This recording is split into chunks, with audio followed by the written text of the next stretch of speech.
Bruce Hawker is with me. Bruce, let's start with you. Some good news in Melbourne and Victoria, finally, thankfully.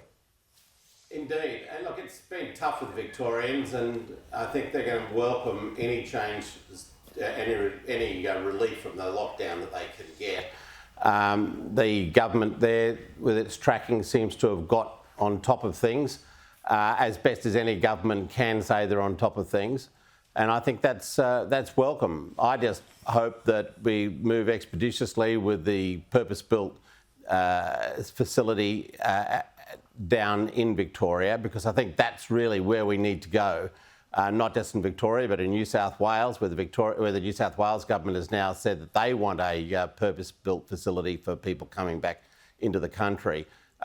As we all know, these hotels just are a great initiative, but they're just not quite up to being able to maintain the sort of levels of security, biosecurity that you need for people returning, particularly with these Delta strain that's coming in from overseas now, which seems to be much more virulent than the previous British one.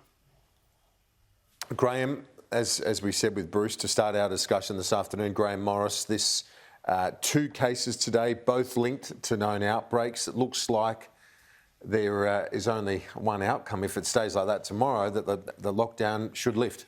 Yeah, well, that's right. And it is good news.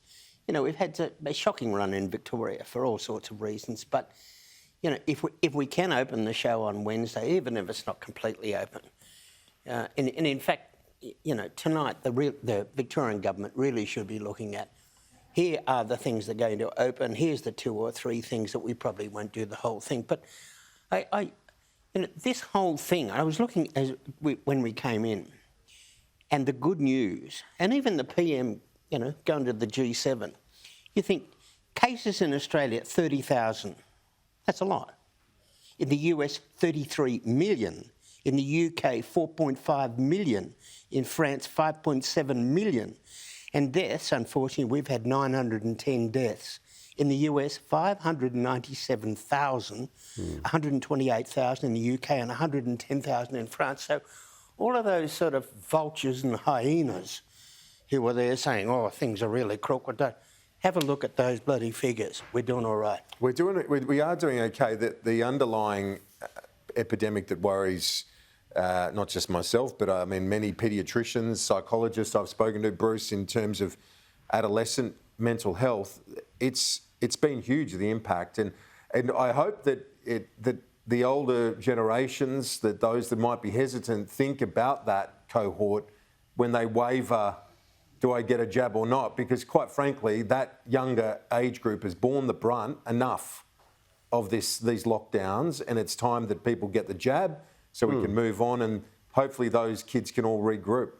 Well, at some stage we hope to get to herd immunity, and you only do that if the overwhelming majority of the Australian population is vaccinated. And people have to stop being selfish about this and say, well, actually, I'm going to do it for everybody else, not just for myself. And that means that kids will be able to get schooled the way they should be and not be homeschooled for extensive periods of time. I mean, we assume that we're going to get through all this and that's going to be the end of it, but there's no guarantee of that at all. So we have to be just keeping up with the changes as much as we possibly can. We've got to be getting inoculated, and if we have to get further inoculations down the line, if that's the new reality, then so be it. You know, we've had to deal in this crazy old world with a hell of a lot of terrible things in the last 100 years or more, and this is just one of them. And we've been lucky, and I think we've been pretty clever in Australia in the way in which we've managed it.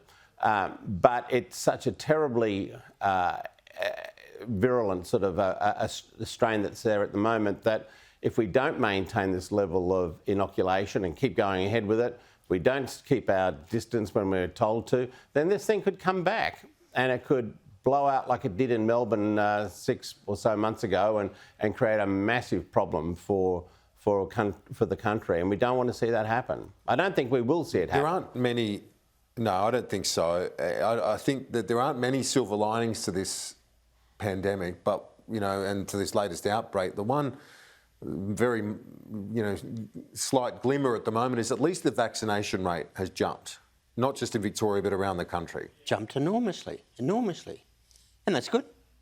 I think if I were to wind back time and say, is there one thing I would change, it would be that everyone got a bit too spooked about AstraZeneca and blood clots.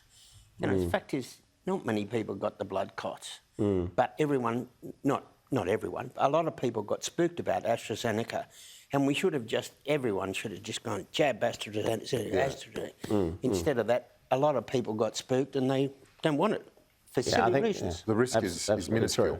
Yeah, and I think that comes down to a whole public education program, the media, being very careful in the way in which it reports the more sensational aspects of this sort of thing, and just keep looking at the numbers. As Graham said, 590,000 Americans have died from it. That's almost the number of Americans who died in this civil war. It's more Americans dying from COVID in the last 12 months or so than have died in any of all the wars in the 20th century. First World War, Second World War, Korea, Vietnam. It's just staggering how many people it's killed. Let's look at this, the family, the Biloela family, the 3-year-old evacuated to Perth for treatment. She's apparently had pneumonia, according to the friend I spoke to earlier in the program. Graham, can the government extend some, humanity to this family, or is it still saying we can't even allow one example? It's not going to happen. And these people who are funding all their law cases are giving them false hope. They're from Sri Lanka. They're not from Biloela, they're from Sri Lanka. And time after time, the courts have said, you are not fair income refugees, go home. Now, yes, we feel sorry that the little girl is not well, but there is no way known we can say, hey, if you stay here long enough and you have enough lawyers and you go through the courts long enough, you'll end up coming to Australia. Well, bugger, that's not going to happen. Bruce?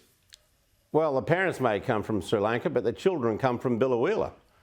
And that's a reality that we can't deny. And I think they should be protected the way in which any other Australian citizen who is born here should be protected and granted the citizenship that they deserve. And I think apply in Australia. It doesn't matter if you're born here. You said they didn't come. America. No, mate, you said they didn't come from Australia. Those children do come from Australia. And now they've been told they're going to have to go back to a country that they don't even know, and a country that their parents are scared to return to. I mean, this is the human face of some of these cases. Hang on. You do that. We'll have a heap of pregnant people on aeroplanes coming here. Come on, the Australian government, these kids were born years after the parents came to Australia. They were living in Biloela, they were working in Biloela, they were part of the community, the children were born here, the parents met there. And this government can't find it in itself to give them the decent treatment that they deserve after all this time. It's just a terrible thing to do. We've won this war. We're not opening the doors. Actually, the indications seem to be right now that the government is having a bit of a look at this. So let's see what happens. But I just think it goes down to a question of inhumanity. And I think as Australians, we expect a little bit more from our government. And in this case, I think they've let us down badly. And certainly let that family down terribly.